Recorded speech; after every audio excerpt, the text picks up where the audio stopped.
Hello students, welcome to the class. आज की class में आप सभी का स्वागत है। तो आज हम जो टॉपिक डिस्कस करेंगे वो है सेंटर ऑफ मास। यानी सेंटर ऑफ मास क्या होता है, मोमेंट ऑफ इनर्शिया क्या होता है और रोटेशनल मोशंस क्या है। देखिए, एक होता है आपका लीनियर मोशन। और लीनियर मोशन क्या होता है, जब आप किसी लाइन में सीधे मूव करते हो, ठीक। फिर रोटेशनल मोशन क्या है, अब इसको हम रेक्टिलिनियर मोशन भी कहते हैं। रोटेशनल मोशन होता है कि मान लीजिए कोई ऑब्जेक्ट है और आपको उसको किसी एक्सेस पे, मान लो इस ऑब्जेक्ट को आपने इस एक्सेस पे घुमाना शुरू कर दिया, तो ये जो ऑब्जेक्ट घूमता है, जैसे ये पेन को मैं इस तरीके से मूव करा रहा हूँ या इस तरीके से जो है एक पर्टिकुलर एक्सेस पे जो है मूव करा रहा हूँ, रोटेट करा रहा हूँ, तो वो होता है आपका मोशन रोटेशनल मोशन। फिर सेंटर ऑफ मास क्या चीज़ होती है, मोमेंट ऑफ इनर्शिया क्या होता है, इनको आज हम डिटेल में समझेंगे और किस तरीके से इसके कॉन्सेप्ट हमारे एग्जाम में पूछे जाते हैं और हम कैसे इनकी हेल्प से बाकी के जो दूसरे कॉन्सेप्ट हैं उनको समझने में मदद लेते हैं, उसको भी आज हम चर्चा करेंगे। तो सबसे पहले हम बात करते हैं सेंटर ऑफ मास की। तो सेंटर ऑफ मास क्या होता है, चलो, let us consider a system consisting of large number of particles and executing motion under the effect of some external force acting on it। मान लो कोई हमने एक सिस्टम ले लिया, चलो ये कोई सिस्टम है। आइए हमने एक प्रणाली पर विचार करते हैं। मान लो ये एक सिस्टम है जिसमें बहुत बड़ी संख्या में कण होते हैं, यानी ये हर एक में क्या है, एक पार्टिकल है, ठीक है। तो ये सारे पार्टिकल्स मिलके एक सिस्टम बना रहे हैं, ठीक है। तो इस तरीके से इसमें क्या हो जाएगा, सारे के सारे जो हैं एक एक कण हो जाएंगे। तो ये सारे कण क्या है, एक सिस्टम की जो है फॉर्मेशन रख रहे हैं, ठीक। चलिए, जिसमें बड़ी संख्या में कण होते हैं, यह कुछ बाहरी बलों के प्रभाव के तहत गति कर रहा होता है। तो यानी इसमें क्या है, एक्सटर्नल फोर्स है। एक्सटर्नल फोर्स की वजह से इसके अंदर क्या है, मोशन हो रहा है, ठीक। तो मान लो इस सिस्टम के ऊपर कोई एक्सटर्नल फोर्स लग रहा है और उस एक्सटर्नल फोर्स की वजह से इसके ऊपर क्या लग रहा है, मोशन हो रहा है। तो ये क्या है, मोशन है, किसकी वजह से, एक्सटर्नल फोर्स की वजह से। It has been found that there is a point in a system where, अब क्या बताया गया, ये जो हमने सिस्टम बनाया, ठीक है, तो इसमें एक पॉइंट आएगा, इसको मान लेते हैं हम पॉइंट ओ लिख लेते हैं, ठीक है। There is a point in the system where if whole mass of the system is suppose to be concentrated. तो यह पाया गया है कि सिस्टम के एक बिंदु है, यानी कोई एक बिंदु है जिसमें यदि सिस्टम का संपूर्ण द्रव्यमान माना जाए कि संकेंद्रित है, यानी हम ये मान के चल रहे हैं कि सारे सिस्टम का जो मास है वो इस एक पॉइंट पे क्या है, कंसंट्रेटेड है, यहाँ पर एक जमा हुआ है, इकट्ठा है। To be the nature of the motion executed by the system remains altered. तो जो सिस्टम द्वारा कार्यान्वित की गई गति का स्वरूप अपरिवर्तित रहेगा। तो यानी क्या हो जाएगा कि जो नेचर है मोशन का, जो सिस्टम के द्वारा है, वो अनअल्टर्ड होगा, यानी वो चेंज नहीं होगा। When the force acting on a system are applied directly at this point, कब नहीं होगा, जब सिस्टम पर करने वाले बलों को सीधे इस बिंदु पर लगा दिया जाए। तो यानी ये जो बल है सीधे इस बिंदु पे काम कर रहे हैं, तो जो इसका मोशन होगा वो अनअल्टर्ड होगा, यानी अनचेंज्ड होगा। सच पॉइंट, ऐसे ही पॉइंट को हम बोलते हैं सेंटर ऑफ मास। तो उस एक पॉइंट को हम बोलते हैं पूरे सिस्टम का सेंटर ऑफ मास, यानी सिस्टम का द्रव्यमान केंद्र वह कहलाया जाता है, ठीक। तो ये चीज आप नोट करते हुए चलेंगे कि सेंटर ऑफ मास क्या होता है। चलिए, ये चीज यहाँ पर आप समझे। अब आगे बढ़ते हैं। The position of centre of mass depend on the shape and the size of the body and distribution of its mass. अब ये जो पोजीशन है, ये जो सेंटर ऑफ मास है, ये किसके ऊपर निर्धारित होगा, द्रव्यमान केंद्र का स्थान शरीर के आकार और आकार विकार तथा इसके द्रव्यमान का वितरण पर निर्भर करता है। अब लिखते रहना, सेंटर ऑफ मास, जो द्रव्यमान केंद्र है, सेंटर ऑफ मास किन किन बातों पे डिपेंड करता है, किन किन फैक्टर्स पे, शेप, साइज और उसके बाद distribution of mass. Distribution of its mass, जिस बॉडी की आप बात कर रहे हो उस बॉडी के मास का डिस्ट्रीब्यूशन।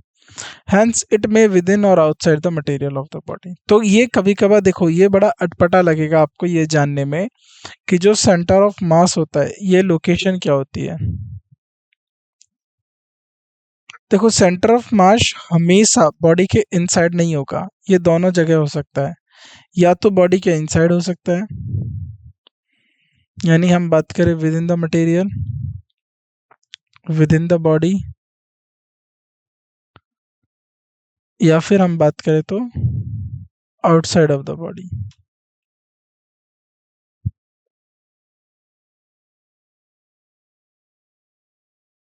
तो डिपेंड करता है सेंटर ऑफ मास कहाँ पर लोकेट कर रहा है। ठीक है, तो ये शेप साइज पे डिपेंड करेगा, डिस्ट्रीब्यूशन पे, इसके मास के डिस्ट्रीब्यूशन पे डिपेंड करेगा। तो द्रव्यमान केंद्र का स्थान शरीर के आकार और विकार तथा इसके द्रव्यमान के वितरण पर निर्भर करता है। अंततः यह शरीर की सामग्री के भीतर या बाहर हो सकता है। तो ये भीतर भी हो सकता है, बाहर भी हो सकता है। चलिए, the centre of mass of a body change its position in translatory motion but does not change its position in rotatory motion. देखो, दो तरीके के मैंने आपको मोशन बताए। ट्रांसलेटरी मोशन क्या होता है? जब कोई भी बॉडी सीधे मूवमेंट कर रही होती है, मतलब इस डायरेक्शन में मूवमेंट हो या इस डायरेक्शन में मूवमेंट हो या इस एक ही डायरेक्शन में, सिंगल डायरेक्शन मूवमेंट की मैं बात करता हूँ।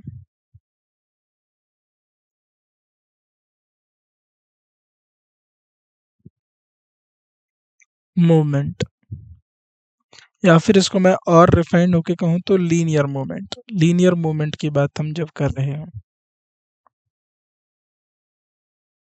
ठीक है, तो उस कंडीशन में जो सेंटर ऑफ मास है, हम इसको सीओ में लिखेंगे, डज नॉट चेंज। क्या होगा? सेंटर ऑफ मास नहीं बदलेगा। लेकिन अगर हम बात करें रोटेटरी मोशन की, रोटेटरी मोशन की, तो जो सेंटर ऑफ मास है इट डज चेंज, है ना, इट चेंजेस। तो यह बदलता है, ठीक है, क्योंकि सॉरी, इट डज चेंज, माफ कीजिएगा थोड़ा उल्टा हो गया। It changes, centre of mass changes होता है यहाँ पर, centre of mass doesn't change. कैसे? मान लो ये है, अगर आप इसको एक ही डायरेक्शन में मूव कराओ तो इसका सेंटर ऑफ मास नहीं होगा। लेकिन ये जो रोटेटरी मोशन होता है ये उसी पॉइंट से होता है जहां पर इनका सेंटर ऑफ मास होता है, ठीक है। उसी पॉइंट पे कोई भी ऑब्जेक्ट होगा वो रोटेटरी मोशन दिखाएगा। अगर उस पॉइंट पे सेंटर ऑफ मास नहीं है तो वहां पर रोटेटरी मोशन नहीं हो पाएगा, इसीलिए सेंटर ऑफ मास जो है रोटेटरी मोशन में दिखाता है।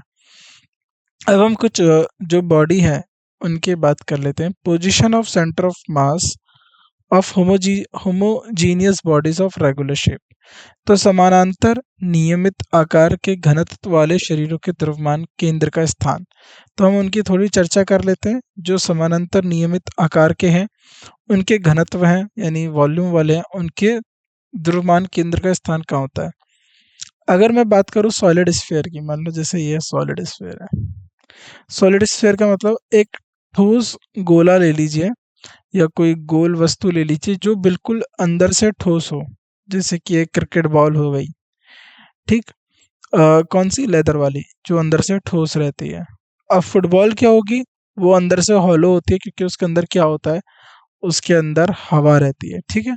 हमें यहाँ पर ये मानना है कि ये जो बॉल है ये बिल्कुल ठोस है, ठीक। तो इस तरीके से एक बॉल हो गई है, ये स्फेयर मान के चलिए आप इसे, ठीक है। ये थोड़ा सा, हाँ, चलो इसको आप स्फेयर मान के चलो। चलो, तो ये आपका क्या हो गया? ये स्फेयर हो गया, ठीक। तो अब ये है, अब इसका सेंटर ऑफ मास कहाँ होता है? तो इसका जो सेंटर ऑफ मास होता है इस स्फेयर का, जैसे कि हम बात करें सूरज, सूरज का सेंटर ऑफ मास कहाँ होगा? उसके सेंटर में। तो इस बॉडी का सेंटर ऑफ मास होगा इसके सेंटर में, यानी इसके केंद्र में। अगर मैं बात करूं अगर मैं बात करूं एक हॉलो स्फीयर की, यानी एक फुटबॉल जैसी बॉल की, तो इसका सेंटर ऑफ मास कहाँ होगा? उसके केंद्र में। अब देखो एक रिंग है, आपने अंगूठी तो देखी होगी, तो अंगूठी कुछ इस प्रकार की होती है ना। अब अंगूठी का जो सेंटर ऑफ मास है, तो आपको मैंने बताया था सेंटर ऑफ मास बाहर या अंदर होता है। तो मान लीजिए ये एक अंगूठी है, और इसका सेंटर ऑफ मास देखो कहाँ पर है, अंदर तो खाली है ना। कोई रिंग होती है, जैसे मान लेते हैं ये है, ये आपको अगर दिख रहा हो, तो अगर आप सिर्फ इसकी आउटर लेयरिंग को कट कर दो तो ये इस रिंग हो गई, और इसका सेंटर ऑफ मास क्या हो गया? अंदर वाले पॉइंट पे, और अंदर वाला तो पॉइंट जो है वो होलो है। तो इस तरीके से भी आपको दिखेगा कि जो सेंटर ऑफ मास है वो बॉडी के आउटसाइड भी है। अब यूनिफॉर्म सर्कुलर डिस्क, तो डिस्क होती है आपकी इस तरीके की, एक ऐसे प्लेट होती है ना। और आप बात जैसे आपकी थाली हो गई, थाली हो गई एकदम गोल, थाली हो गया, गोल प्लेट हो गया, वो क्या होते हैं? Uniform circular disc. तो डिस्क क्या है? डिस्क का सेंटर ऑफ मास कहाँ होता है? बताइए। डिस्क का सेंटर ऑफ मास होता है डिस्क के सेंटर में। डिस्क का सेंटर ऑफ मास होता है डिस्क के सेंटर में। अगर वही बात करूं मैं, इस तरीके से कोई रॉड ले लो आप, ठीक है, ये कोई रॉड हो गया, और रॉड किस शेप में है ये? तो जनरली जो रॉड होती है ये आपकी सिलेंड्रिकल शेप में होती है, तो सिलेंड्रिकल ऑब्जेक्ट हो गया। ठीक है, तो सिलेंड्रिकल ऑब्जेक्ट का सेंटर ऑफ मास क्या हो गया? मिडल पॉइंट, यानी मिडल पॉइंट। जैसे ये रॉड है, इसका सेंटर ऑफ मास क्या होगा? Middle point. मिडल पॉइंट में अगर वो यूनिफॉर्म है, यानी हर जगह कहीं से भारी कहीं से हल्की नहीं, हर जगह से वो यूनिफॉर्म है, तो मिडिल पॉइंट में क्या हो जाएगा? उसका सेंटर ऑफ मास। तो आप कैसे पता लगाएंगे? एक पेंसिल लेके आइएगा जो छिली ना हो, आपने उसको शार्प ना किया हो, सिंपल एक नॉर्मल पेंसिल, उसको आप मिडिल से पकड़ना, तो वो जो है मिडिल से बैलेंस हो जाएगी। जैसे अगर हम इसको बैलेंस करें तो देखिए, अगर आप इसको देख पा रहे हैं, तो जो भी ऑब्जेक्ट को अगर आप बैलेंस करते हैं तो वो उसके अपने सेंटर ऑफ मास पे बैलेंस होती है। तो लगभग इस ये वाला जो पॉइंट है जहाँ पर ये बैलेंस हो चुकी है, ये इसका सेंटर ऑफ मास है। ठीक है, तो यहाँ पर क्या है? ये इसका सेंटर ऑफ मास, देखिए, तो ये बैलेंस हो रही है। अगर मैं इसे थोड़ा सा आगे कर दूं तो ये इधर की तरफ गिरेगी, इससे पीछे कर दूं तो इधर की तरफ से, तो ये इसका सेंटर ऑफ मास है। A plane lamina of shape of a rectangle parallelogram of square. अगर मान लो कोई प्लेन लैमिना आ गया, लैमिना का मतलब है एक समतल लैमिना जिसका आकार आयत, चतुर्भुज या वर्ग जैसा हो, जैसे कि पैरेललोग्राम हो गया, ये आपका पैरेललोग्राम हो गया, ये आपका स्क्वायर हो गया, ये आपका रेक्टेंगल हो गया। तो इन दोनों के विकर्णों को, यानी पॉइंट ऑफ इंटरसेक्टिंग, यानी जो इनके डायगोनल्स हैं, इनके जो पॉइंट ऑफ इंटरसेक्टिंग है, जैसे ये वाला पॉइंट हो गया, ठीक, और ये इसके डायगोनल हो गए, तो ये इसका पॉइंट हो गया, तो ये यहाँ पर इनका सेंटर ऑफ मास होगा। रेक्टेंगल में भी इनके जो डायगोनल है क्या है, या जो है इनके विकर्णों का जो केंद्र होगा, बिंदु होगा, वो इनका सेंटर ऑफ मास होगा। तो यहाँ तक आपको समझ में आ रहा है कि सेंटर ऑफ मास किस तरीके से फाइंड आउट करना है। तो ये इजी तरीका होता है। और लेकिन जो ये फिगर्स आपको दी बताई गई हैं कि यूनिफॉर्म स्फेयर हो गया, हेमिस्फेयर हो गया, रेक्टेंगुलर हो गया, इन सबको आपको याद रखना है, क्योंकि परीक्षा में आपसे ये पूछी जाती हैं, क्योंकि सेंटर ऑफ मास आपको पता होना चाहिए किसका कितना है। ठीक, तो जब आप याद रखेंगे तो आप इसको इजीली जो है सॉल्व कर पाएंगे। चलिए, तो यहाँ तक आपको पता लग जाएगा कि सेंटर ऑफ मास किस तरीके से कैलकुलेट करना है, राइट। चलो आगे बढ़ते हैं फिर। Next, triangular plane lamina. तो मान लो ट्राइंगुलर यानी त्रिभुज आकार का कोई लैमिना है, तो त्रिभुज आकार का ये लैमिना हो गया, ठीक है। त्रिभुज आकार का लैमिना हो गया, इसका पॉइंट ऑफ इंटरसेक्टिंग जो होगा, यानी जो मीडियंस है, जो इसको तीन त्रिभुज को दो हिस्सों में जो बराबर बांटेगी, एक तो ये लाइन बांटेगी, इनको क्या बोलते हैं? मध्यिकाएं, मध्यिका। तो त्रिभुज में तीन मध्यिकाएं होती हैं, तो मध्यिकाओं के जो संचित का स्थान है, जहाँ पर ये तीनों मिलती हैं, तीनों मध्यिकाएं जहाँ पर मिलती हैं वही त्रिभुज का क्या है, पॉइंट ऑफ इंटरसेक्शन। वही इसका क्या होता है, ये इसका क्या होगा, ये उसका इसका होगा सेंटर ऑफ मास। एक रेक्टेंगुलर और क्यूबिकल ब्लॉक, मान लो कोई ब्लॉक है जैसे कि रूम, ठीक है, ये हो गया आपका। अब एक तरीके से देखा जाए तो ये आपका क्यूब है, ये क्यूबिकल ब्लॉक हो गया। अब एक रेक्टेंगुलर ब्लॉक ले लीजिए, ठीक, ये एक रेक्टेंगुलर ब्लॉक ले लेंगे,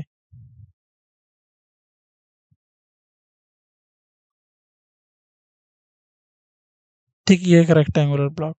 तो अब इनका सेंटर ऑफ मास कहाँ होगा, तो जहां पर इनके डायगोनल्स इंटरसेक्ट होंगे, यानी ये वाला पॉइंट यहाँ पर, ये वाला पॉइंट यहाँ पर, ये वाला पॉइंट यहाँ पर और ये वाला पॉइंट यहाँ पर, तो बिल्कुल इनके डायगोनल्स के इंटरसेक्शन में जो है इनका सेंटर ऑफ मास मिलेगा। ठीक है, तो इजी तरीका है ये फाइंड करने का। तो यहाँ पर आप निकालेंगे तो यहाँ पर कहीं भी इधर की तरफ इनका जो है सेंटर ऑफ मास मिलेगा, किसका, क्यूब और डायगोनल का। तो ये लोकेशंस बहुत महत्वपूर्ण है, आपको पता होनी चाहिए कि सेंटर ऑफ मास कहाँ पर लोकेट कर रहा है, कैसे उसको पता लगाना है, ठीक। और शेप के साथ तो ज़रूर पता होना चाहिए, क्योंकि परीक्षा में ये पूछ लिया जाता है आमतौर पर कि सेंटर ऑफ मास कहाँ पर स्थित है, ये अब आपको पता हो जाएगा अच्छी तरीके से। तो यहाँ तक तो कोई कंफ्यूजन नहीं रही होगी, मैं उम्मीद करता हूँ ये पॉइंट आपको समझ में आ गया होगा कैसे सेंटर ऑफ मास निकालना है। ठीक है, चलिए नेक्स्ट आगे बढ़ते हैं। Cone of pyramid. अब पिरामिड क्या होता है, देखो कोन, कोन आप समझ लो, आइसक्रीम खाई है आपने, आइसक्रीम खाई तो होगी, तो आइसक्रीम में इस तरीके का एक कोन होता है, ठीक है। अगर आपको ये शेप नहीं जच रही है आइसक्रीम के कोन की जैसी, तो मैं आपसे उम्मीद करता हूँ ये अब आपको समझ में हो गया, ये आइसक्रीम है। अब पिरामिड क्या होता है, देखो पिरामिड क्या होता है, आपने पिरामिड में देखा होगा इजिप्ट के पिरामिड, तो ऐसे ट्रायंगुलर शेप्स होती हैं इनकी, ठीक है। ये इस तरीके से पिरामिड्स होते हैं कुछ, इनके इधर की तरफ से फेस होते हैं, ठीक है, तो 8 साइड फेस होते हैं इनके, इन पिरामिड्स के। तो पिरामिड हो गया, जैसे प्रिज्म जो होता है वो पिरामिडल स्ट्रक्चर है, तो पिरामिड हो गए, ठीक है, तो ये एक पिरामिड हो गया। तो अब इनके सेंटर ऑफ मास का होगा on the line joining the apex to the centre of base at the distance equal to the 1/4 of the length of this line from the base. यानी जो शिखर से, जो लाइन शिखर से बेस को जोड़ रही है, ठीक है, जो लाइन शिखर से बेस को जोड़ रही है, जो लाइन शिखर से बेस को जोड़ रही है, तो इस तरीके से कर लो आपको समझ में आ जाएगा। जो लाइन शिखर से बेस को जोड़ रही है, जोड़ने वाली रेखा, आधार से इस रेखा की लंबाई, बेस से इस रेखा की जो लंबाई का 1/4 हिस्सा, मान लो 1/4 हिस्सा ये हो गया, 1/4 हिस्सा ये हो गया, 1/4 हिस्सा ये हो गया, यहाँ पर इन सबका सेंटर ऑफ मास रखा है। यानी जो लाइन इनको बेस से जोड़ रही है, ठीक है, जो लाइन आधार, शिखर से आधार को जोड़ती है, उसमें 1/4 कहाँ से गिनना है, आधार से। तो आधार से 1/4 दूरी पर अगर आप जाओगे तो वहां पर इनका सेंटर ऑफ मास आपको मिलेगा। अब आता है आपका सिलेंडर। अब सिलेंडर क्या होता है, अपने घर पे तो सिलेंडर देखा ही होगा, तो सिलेंडर की शेप होती है इस तरीके से, ठीक है, तो सिलेंडर का तो शेप इस तरीके से होता है, ये आप काट दीजिए,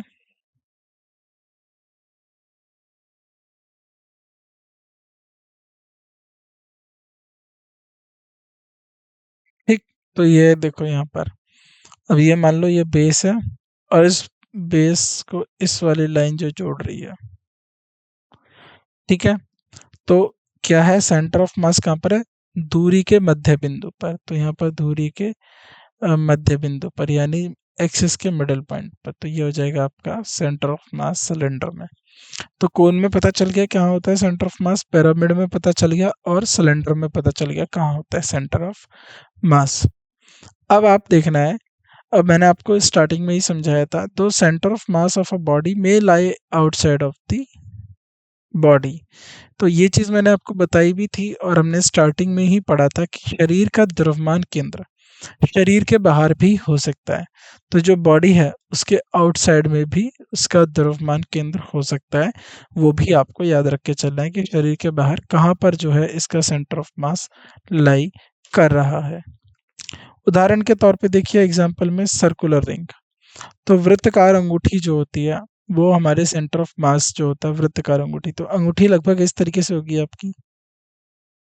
ठीक है, तो हम छोटी सी अंगूठी बना लेते हैं। ये थोड़ा मैग्नीफाइड कर दिया है, इतना बड़ा अंगूठी नहीं होता है। अब ये जो सर्कुलर रिंग है ना, ये कुछ भी हो सकता है, ये सर्कुलर रिंग हो सकता है।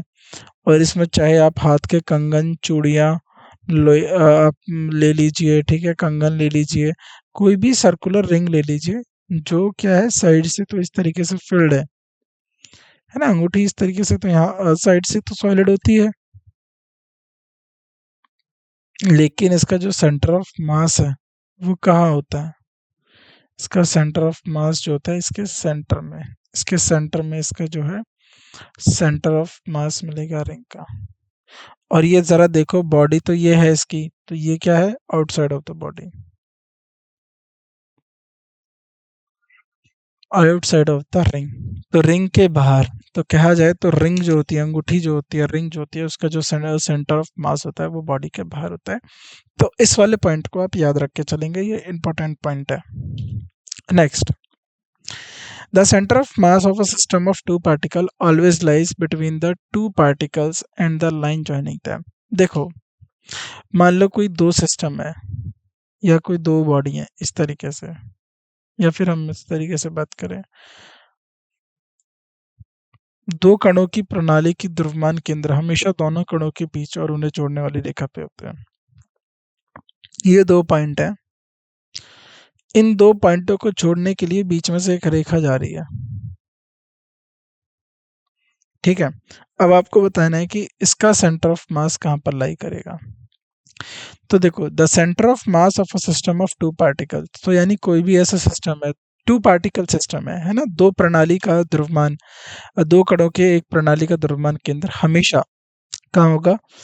Lies between the two particles, यानी इन पार्टिकल्स के बीच में, और जो इनको लाइन ज्वाइन कर रही है, जिस लाइन से या जिस रेखा पर ये स्थित हैं, जिस रेखा के द्वारा ये जो है जुड़ रहे हैं, उसके मध्य बिंदु में, उसके मिड पॉइंट में क्या होगा?